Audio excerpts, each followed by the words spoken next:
Welcome everyone to Mail Plus TV. I am Peter, that is Tara, and we are going to talk about Quantum Leap Season 1, Episode 13. It's called Family Styles, so full spoilers for the episode as always. This episode, Ben's a cook. He's a cook at an Indian restaurant, and has to. He's the daughter of the woman who runs the place. He's got a sister, and he has to somehow stop the family from falling apart, and also maybe prevent the restaurant from burning down. Is the other big threat. And to my surprise, they all tell Ian about the leap potential thing happening.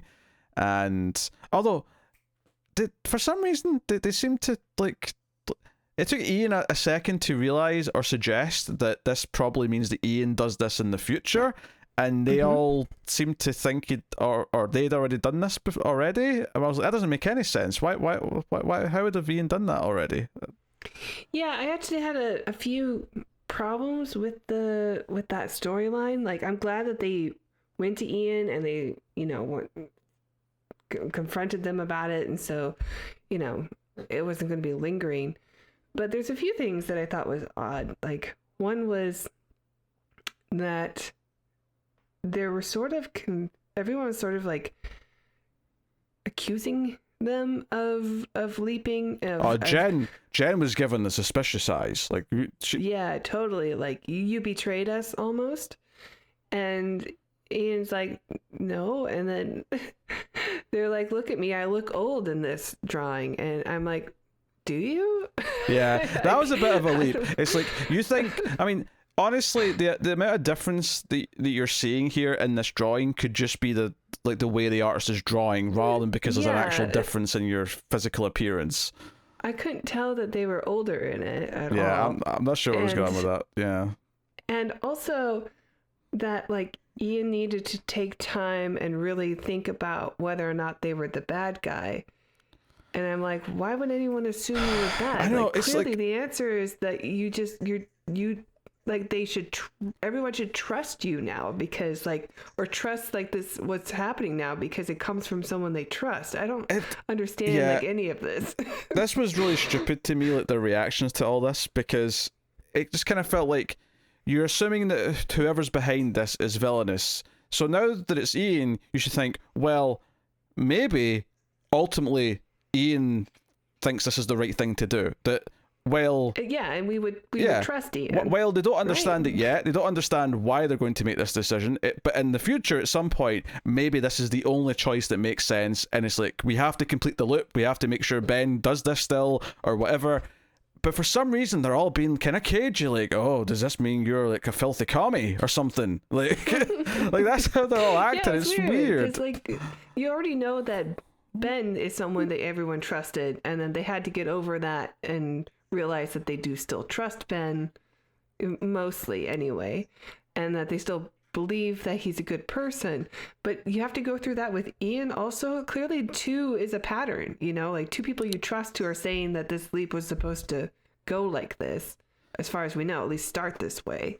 Then, like, I don't know, I would find more comfort in that than honestly, everyone else does. The way they're all reacting to this felt kind of insulting to my intelligence as a viewer. It felt like the writers are like, oh, we can milk some drama out of this. And I'm like, no, this doesn't make sense how they're reacting. And I've got a lot of problems in this episode with how they've written things, but yeah. Like, honestly, all of Ian's scenes where they go to their ex and have the coffee, I felt like every single scene, it was just kind of explaining and telling us things. It was all just exposition of what this relationship was, and the Ian was too focused on their work, and that's the whole plot point. So much the girlfriend left, and that's fair enough. I'm glad that we got some more stuff about Ian and about their, like, personal life and stuff like that. But yeah, I agree. Like, the interactions and stuff, the scenes that we got were just okay. I don't know. I didn't really feel much about it. They were just thin and undercooked. It was basically the bare minimum you could do to, like, set any of this stuff up.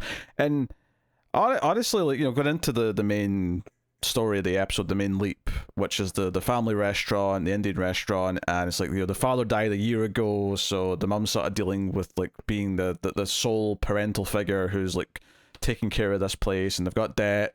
They've got a landlord who's coming after them for debt with a gangster for some reason. So honestly, the plot itself is fine. The idea for it's fine, but this is like very victim of something that the show's been guilty of basically the entire show. But I felt like it was ramped up to like 15 in this episode. Is just how neat and saccharine everything perfectly like works out. In that it's like, okay, if the plot of the episode is that Ben has to like sort of make this family, which is, you know, this mother and two daughters, this pair of sisters and their mother, to make sure they don't fall apart, because what was going to happen is that they're all going to like go their separate ways and never talk to each other again after the place burns down. He's trying to fix that. He's trying to make sure that they form a connection and they stay together as a unit. But not only does that happen, not only does he succeed in doing that and repairs the mother's relationship with the younger sister and makes her find hope again of like starting life anew now that, or finally accepting that her husband's dead. Like, we also get her reconnecting with her extended family, all of her cousins and stuff, who then also end up being like all rich enough apparently to cover this $30,000 debt. And not only that, they want to invest in their new restaurant. And then not only that, one of their family members happens to be a realtor. And I'm serious, when it got to that scene towards the end where they're all volunteering to help and one's like, yeah, and cousin so-and-so's a realtor, I almost burst out laughing with just how neat and perfect all of this was. It was just so, I hate to use this word, I really do, but it's so goddamn lazy from a writing perspective. It's just everything's perfect and works out. Like, there's no, I don't know, there was like no stakes to any of it. I understand what you're saying. I actually did like the leap overall. But that scene in particular is a little bit cringy, you know. But the stuff that I did like that I think worked really well was it was Raymond Lee. Actually, I thought he was particularly good in this too. It's Ben, because there is some what? It's Ben. It's Ben. Oh, it's Ben. But yeah. But at the start of the song, it's been 6 weeks since you da. 6 weeks. Or 6 days. Whatever you're so bad at lyrics. Whatever the lyric of the song is, but it's like, it's been na na na na na na da, 1 week, yeah. 1 week since you looked at me or something. Yeah. Anyway, that was funny, damn it. You ruined it. I don't know why you try to be funny with me. Just let me do the jokes. Well, I'm sure the audience enjoyed it. It's just you doesn't get my broadly intellectual and layered humor. All right. Yeah. So I enjoy Ben in this episode quite a bit. I like that he has so much enthusiasm over being able to be a cook or take over the life of a chef for a little while.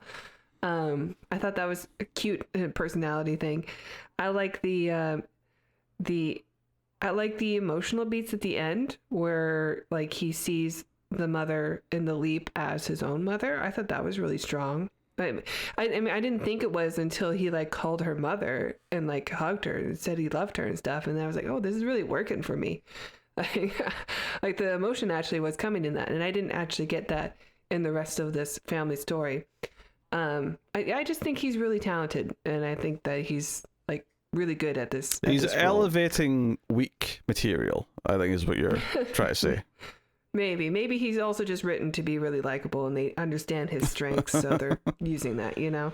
Yeah, although there was one line though, just on all this, there was one line he has where he has to spell it out to the audience and just say what he's feeling at the end. Where at the end he's like, you know, I've had all this baggage since my mother died, and I finally got to see her. So I'm no longer carrying all that anger around with me. And he just like, you're saying it to me. You're literally just writing a message to the audience to explain it. Yeah, honestly, I think that's there because we're going to get a leap where he saves his mother.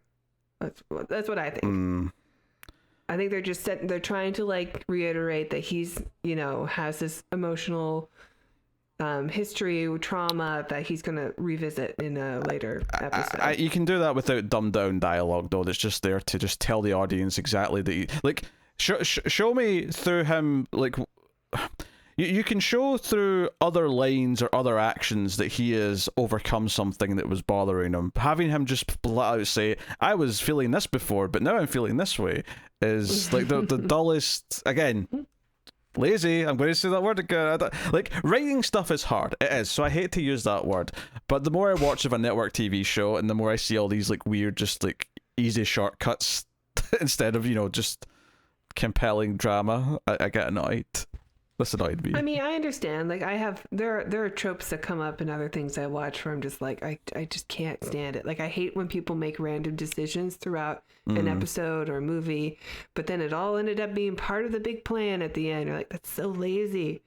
Like, oh, what if they just did this other thing and your whole plan would fall apart? Like, I hate that so much, but anyway.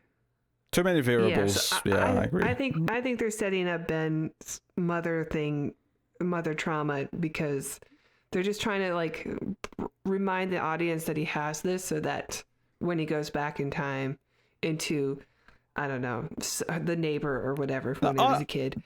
Honestly, though, you can just have the moment when he's worried that because there's a moment in the episode where she faints. The mother faints because she's cut her hand and she's losing some blood. And he has like a moment where it reminds him of his mother dying, right? Of when she had an aneurysm. That moment, yeah, right? And they did a flashback. Right, that moment's fine. That reminded us. We don't need the shoehorn dialogue at the end. And honestly... No, I agree.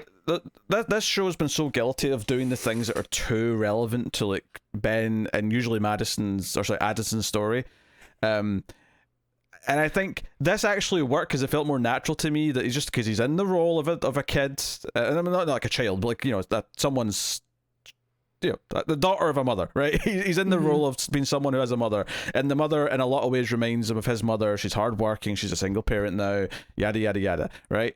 It felt quite natural for him to think of his mother, and to not just like there's a couple of lines earlier on when he actually says to Addison, she reminds me of my mum. I kind of wish he hadn't said that, because it would have hit a bit harder if it just hit us out of nowhere where she faints and then he thinks about his mother collapsing and dying, and even if he just like really calls her mother, like, and it sounds like it's coming from young Ben, like young innocent child Ben who's seen her die. Nothing can be there. Like, everything has to be like said 10 times instead of 2. Everything has to be made blatantly obvious with neon lights pointing to it, because it's made for a network TV audience, which sadly for whatever reason in the last 10 years, like the mold of making stuff for a network TV audience has become, we have to make it as like dumbed down as humanly possible. Because then it didn't used to be that way. Like, network TV used to have great shows. Not all of them, obviously, but there used to be... Quantum Leap. Quantum Leap's a great example. So like it's so weird to me. But but the other writing quirk that I want to complain about in this episode is the terrible villain that I just... Oh yeah. The second she comes onto the screen and she's got like a bald guy with a goatee who's holding a gun to Ben's face. It's like, you owe me money. I'm your landlord. I'm like, do landlords usually hire like henchmen to come? And they like attack him too, and you have to remind yourself that he's in the body of a young woman right now. It's just got thrown against the wall with a gun pointed at her head. The landlord's like a mafia boss, just been like... Yeah, no one's acting appropriately here. And I have to say as well, like, I get much like the reactions to the Ian stuff with the leaping. I feel quite similar about this, like, oh, it's going to get burned down, it's going to be a malicious thing for insurance money, because the second this woman was introduced, I'm like, well, she's going to burn it down for insurance to get rid of them or something like that. Like, that was my first thought. Yeah. And all episodes, like, maybe it's electrical, maybe it's this thing, maybe it's that thing. And I'm like... You just had a villain point a gun at you and say she wants her money. Like, I don't know. Like, I feel like repeatedly this show, and it's becoming more of a problem as it goes on because it's happening more and more, so it's more annoying the more it happens, is that really obvious things are being telegraphed for later in the episode, and I'm like, please do something different. I actually have a problem with that in this episode too. God, I do actually like the leap in the episode, and I had a good time watching it. Yes, but get to the negative thing. Come on. But yeah, the solution to the leap seems so easy, like right from the beginning, Or it's just like, okay, like maybe getting people to come to the restaurant is the tricky thing. But then he was like, oh, we can do Groupon and we'll get reservations because people can come and they'll share plates and blah blah blah. Like, okay, that's cool that he has that knowledge that this is the thing that's popular. Yes, you have a question? Yes. What's Groupon? Because I've never heard of Groupon. This is an American thing, clearly. It's an app. Yeah, okay. It's an app. So like if you get, it's coupons that like restaurants will put out. So if you come in a big party, you can use it. You know. Okay. It's stuff like that. I mean, this is supposed to be like late 2000s, so it would be kind of like new still. Yeah, it'd be fresh. Are using apps like that. No, I got from context, more or less what it's doing, and I understood it, but I just. But but like when we meet the extended family and they're being really nice, and then the mom's being stubborn, I'm just like, I know exactly how this leap is going to get fixed. You know?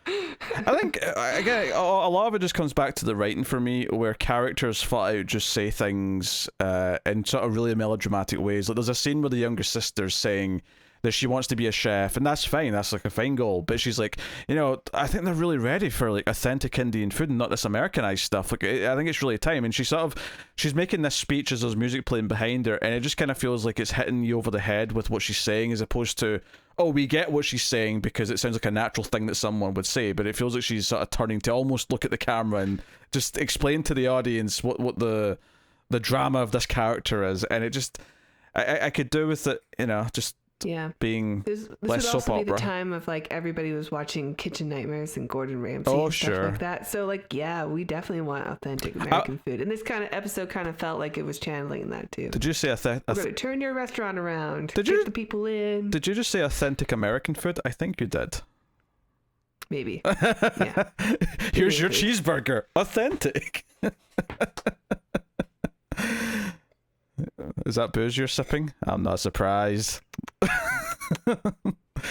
I will say this though, I did pop in the first, it's not even 60 seconds in the episode, and this is including the previously on, or not the previously on, but the speech that Addison gives at the start, which actually I forgot to mention this a couple episodes ago, but when they came back after Christmas, they did change this. It's not the one that we complained about before. Yeah, they did. But yeah, just before we hit the 60 seconds mark, we get a yes chef, and I did smile because I predicted a yes chef last time, and because you got your menu episode. Yeah, well, yeah, the menu was a good movie. It's fresh in my mind still.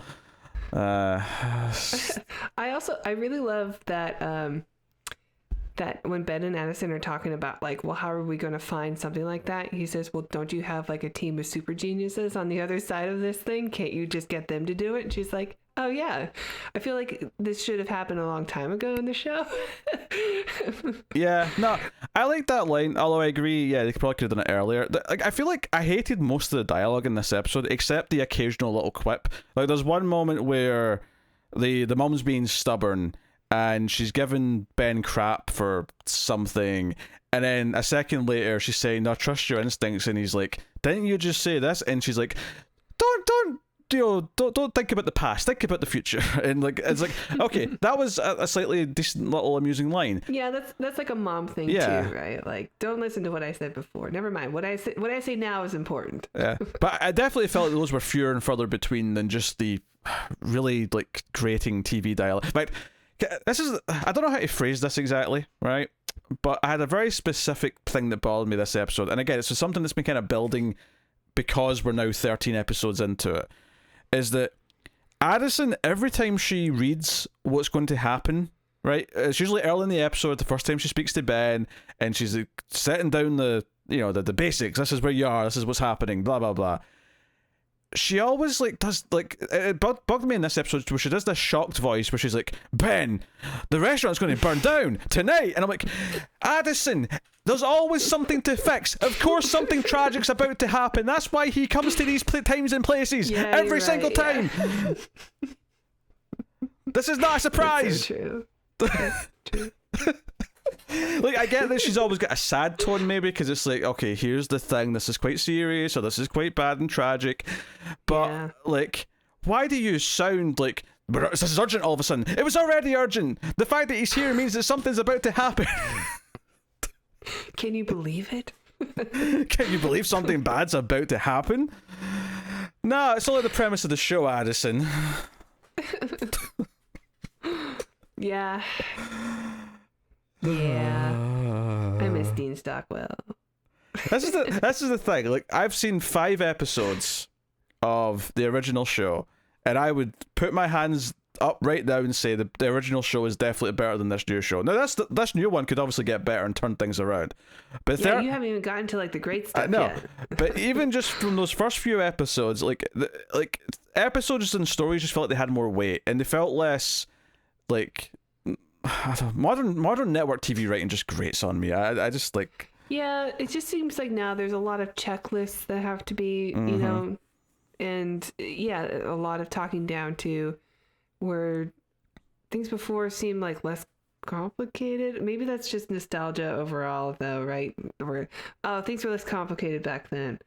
But I don't know. Like, I had never seen Quantum Leap until a year ago, and I just got totally sucked into it because I felt like there was nothing else like it, and there's been nothing like it since. You know. Yeah, I mean, it still hooks me, even though it's a show I had zero nostalgia for. I think that's the test. It's not about nostalgia. Obviously, lots of people do have nostalgia for the original Quantum Leap, but I didn't even like Scott Bakula. But I've watched Enterprise so many times that he's the worst captain. A good show from like previous eras, if it grabs you and still works, it'll still work regardless. It's the same thing with sitcoms. Like any modern sitcom that has a laugh track, I can't watch because they're all terrible now. But if I go back and watch an episode like Cheers, it's not like all of a sudden I'm like, oh, this was bad as well. It just, you know, like I've evolved. No, it was better. It was better written, damn it. Like, it definitely was. And yeah. You know? And there's always going to be stuff you looking like, well, that's problematic. And I'm not going to laugh at that joke anymore. Oh, sure. But that's a different... that's, you know, that's a different subject. Funny, you know. Yeah. It's not funny because they were edgy. It was funny because just, I don't know, they didn't have as many restrictions, I think. Like their restrictions came from like budgetary stuff and not you know, the things that we have to include in our show or not include in our show. Yeah. Well, I won't get too into this because I've spoken about this theory before, but my running theory as to why network TV is kind of a waste, like a cesspool of just bad like writing now, is because back when there was good network TV, it's because other than a few cable networks like HBO and a few places like that, like there wasn't other options. Whereas so many new streaming services, so many new cable places have like popped up in the last decade or so, that all of the good writing talent went where they had more freedom. So network TV has kind of become this, just, I don't know, it just, you know, this kind of, there's the odd exception, don't get me wrong. Like, I really love season 1 of Debris, which was on NBC early 2020. I want to say, was it early 2021? Well, either way, I think it was 2021, right? And it got cancelled. It didn't find its audience but it was like a new kind of Fringe-like show from one of the people who actually worked on Fringe, and I really liked it. I thought it was a great little first season, and it's one of the few things on network TV in the last, you know, long time that I've liked. And I mean, we'll see where this goes though, because like I think the overarching storyline they're trying to tell is compelling. I think it's just all the little stuff that gets in the way, you know, like where was Janice? Like, how is she not part of the crew? Is she not like helping out on this now that they know about Ian? Like, why wouldn't they go to Janice and be like, so what the hell's the deal? Like, why was Ian in this trans woman's, you know, body? Here's the real reason for that. The real reason for that is she's a guest star, and we don't want to pay for more episodes than we have to, so she's just missing for several episodes. And normally, it would just make sense because they shouldn't be there, or you would have some sort of weird line of dialogue that explains why they're not around. It's kind of weird in this case because she should be locked up somewhere in the building, and they should have access to her. Well, yeah, the whatever, like, holding area they had for her was used for Ian in this episode when they were interrogating them. Did they let Janice go before? Like, is she free now? They never told us they did that. They were like they were doing shots in the last episode. I don't know. I genuinely don't know.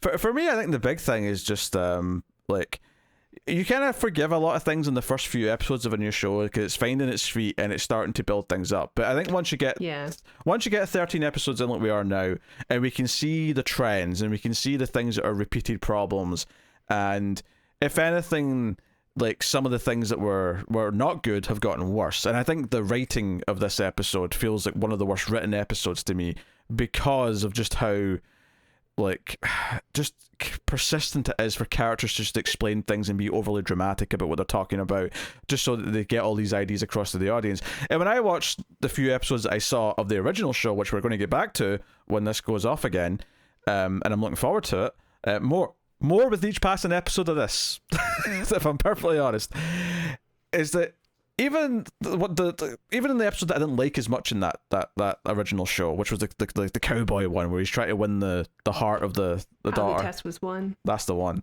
right? Even in that one, it kind of felt like all the scenes had room to breathe, and you had time for him to react to things, and he wasn't just talking all the time. And that's the other thing about network TV that gets me now, is that they're worried that if someone's not talking, the people are bored. Like someone always has to be talking. We can never just have a quiet moment where someone like reflects or realizes something or whatever. There's this like worry that there has to be like words constantly. Yeah, I mean when you, especially that episode, there's so many moments where like Sam is just like looking and figuring things out, piecing things together just from, we could tell from the acting.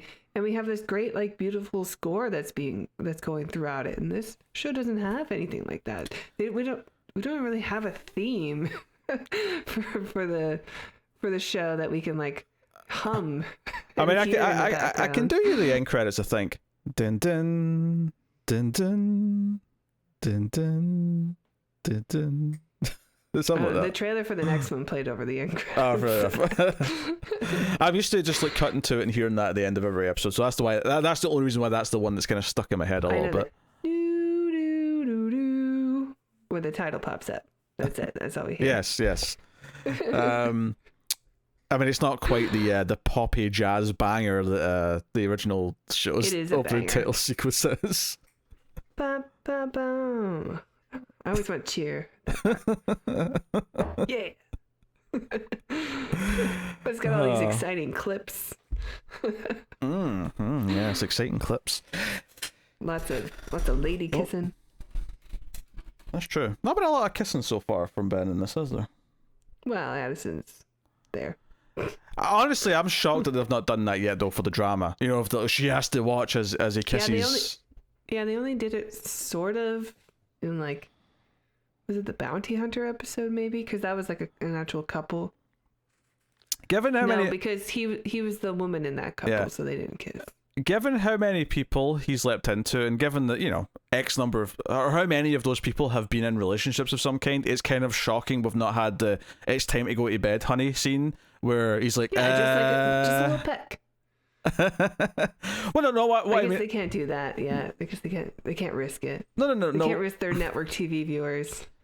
No, what I mean is that the idea that the partner in the episode, whoever it is going to bed and they say, "Let's go to bed, honey," implying sex, right? Implying we're going to go to bed and have sex. And for Ben to be like, this is awkward, like... Say you have a headache. It always works. It depends which one he's in. If he's in the man's body, I feel like that all sounds suspicious. Suspicious. I've heard it. Suspicious. I don't know. It just it feels like I feel weird for critiquing for that, because in the one sense it's a really obvious dramatic thing to play, but at the same time it feels like they're avoiding it as well so much that it's starting to feel unnatural that he's not been in a position where someone wants more of a proper kiss or proper intimacy that he feels uncomfortable doing, or even just like, "Hey honey," yeah, nothing like that, or even just a situation where like he's there to repair the person's marriage, so it's kind of naturally going to have to lead to some sort of sexual act, because it's just like he's doing the talking, he's sweet talking the wife or whatever. I guess I don't know. The marriage has probably been restored at that point then, and then he'll leap out before deed is done. He needs to consummate. She's not going to be convinced until the seed has been planted. What if he's a woman though? Until the seed has been planted. So, like, how would it work? What do you mean, how would it work? How would it work for Ben? Oh, when he's okay. We're back to the physical question of like how does it work when he's I don't know, like his actual junk like turns into a vortex and the husband just goes into the vortex. It's just like a ghost down there. It's so the Bermuda Triangle. It's just the. I know you could tell. Okay, I don't mind that. Yeah, it's some good headcanon. You can tell we don't have a whole lot to like analyze with this episode because we're getting into silly sex talk territory. This is the fun of Quantum Leap, is that you get to have those kind of theories. Yeah, but we can only do it so many times. Like I feel like how many times have we talked about him pissing or something like, or that's genre of topic. Definitely the first time he was a woman or about to be. Yeah. The next episode or whatever. Also, they keep checking it out with the clothes that he's wearing. It's always clothes that, okay, yeah, this is believable that a woman's wearing this, but he's not worn anything that's specifically, that's definitely a woman's clothes. For any stretch of time that's not just like a quick scene. Yeah, all the women he leaps into are pants-wearing women. Yep. Feels a bit convenient. Mini skirts. Feels a bit convenient. Actually, I thought the street the restaurant was on looked kind of familiar. I could be wrong, but that's maybe another reused backlot from a previous episode. Probably somewhere in a corner of Vancouver. Maybe that's where they're filming. I don't know. I don't know. I think they filmed the pilot there. It probably is just in Vancouver then. A lot of shows film in Vancouver. Yeah. Oh, this one was set in Portland, I think they said. Yeah, Oregon. I am kind of looking forward to next one, though. I mean, he leaps into a naval officer during, like, a battle, it seems like. That's pretty exciting. He's on a ship, yeah. Yeah. I wonder what battle this is, because I don't feel like he's went far back enough to be in, like, an actual big war, so it's probably something... It looks very modern. It could be something made up. Yeah, it could be, yeah. It might not be a real ship that existed. That's fair. It's more than likely, actually. Just so they don't have to like mess with history. In the same way that the astronaut stuff was all made up for episode 2 or 3. I might get PTSD as someone who did serve on a ship in the Navy for 3 years. Or maybe I'll love it. Sometimes I'm like, I'm like the meme from Once Upon a Time. Yeah. Ooh. I'll do that the whole time. Or alternatively, if they better get it right. Yeah, alternatively, if they like get it really wrong, it may bug you. There should be a lot of sexual harassment. I'm just kidding. You say just kidding. I don't know if that was a joke. I think there was some truth buried into that. Well, I didn't stay in the Navy for very long. Yeah, we'll see what they do. I mean, obviously they had the big effect of the cannons and the ship firing at the end. For network TV, it looked fine. It wasn't a great effect, but it looked all right for what it is. I don't know. We'll see. Does he have to try and stop the ship from sinking? I mean, yeah, they probably shot it on a real ship, so that'd be fun. Yeah. If they had balls, they'd send him back to the Titanic, and he should have to like save the Titanic, like actually alter something from real history. So now this universe that Quantum Loop's in, the Titanic never sank. That actually sounds like a fun thing to do. I mean, why wouldn't Ziggy do that, right?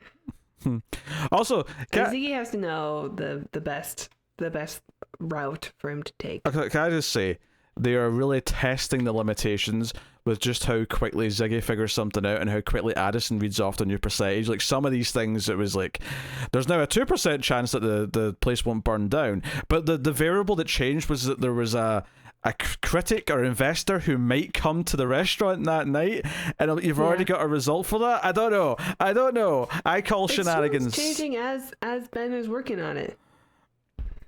I don't know. She hasn't hit it enough. Like, wait a second, 2%. Yeah, do this way. Do it's with her finger tapping at it. Mm-hmm. More dooting. More dooting. At least it's an actual thing she holds and not like a projection going. like all modern science fiction stuff now. They don't have There's no screens. It's just the air that you they don't wave have in front of. they don't have the budget to consistently do that on this show. Yes, I'm glad. I'm glad. Yep.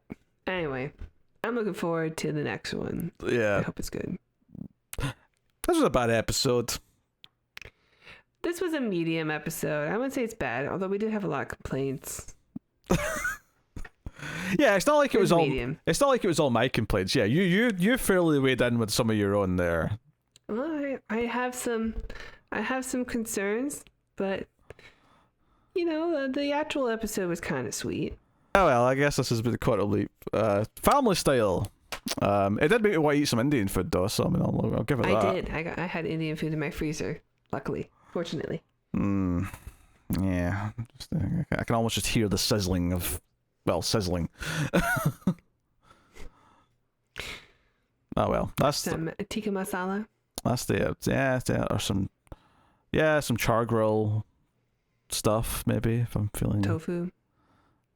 Yes, of course, vegan Tara. Yes, tofu is what I'm thinking of.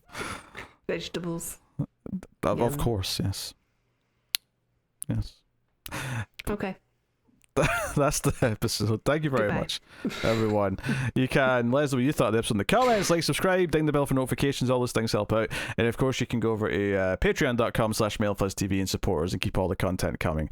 That is us. Thank you once again for watching or listening. We always appreciate it. Keep watching TV.